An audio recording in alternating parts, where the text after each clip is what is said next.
নমস্কার বন্ধুরা, আজকে চলে এসেছি আবারও একটি নতুন ভিডিও নিয়ে। তো আজকে দেখো শিবের মাথায় জল ঢালার জন্য দেখো আমাদের কিন্তু আতপ চালের ভাত হয়েছে। দেখো সেইটা আমি তোমাদেরকে দেখাচ্ছি। তো দেখো একদম কাছ থেকে দেখিয়ে দিচ্ছি। দেখো আতপ চালের ভাত, দেখো কত সুন্দর হয়েছে। এটা কিন্তু খেতেও খুবই ভালো লাগে এবং শরীরের পক্ষে কিন্তু খুবই উপকারী।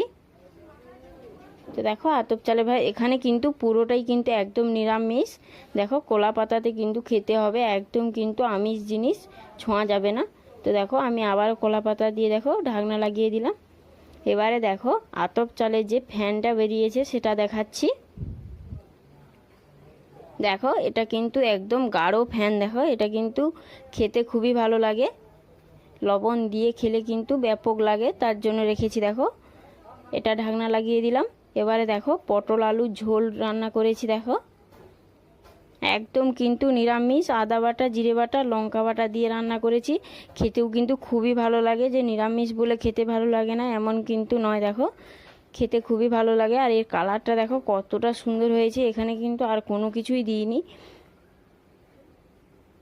দেখো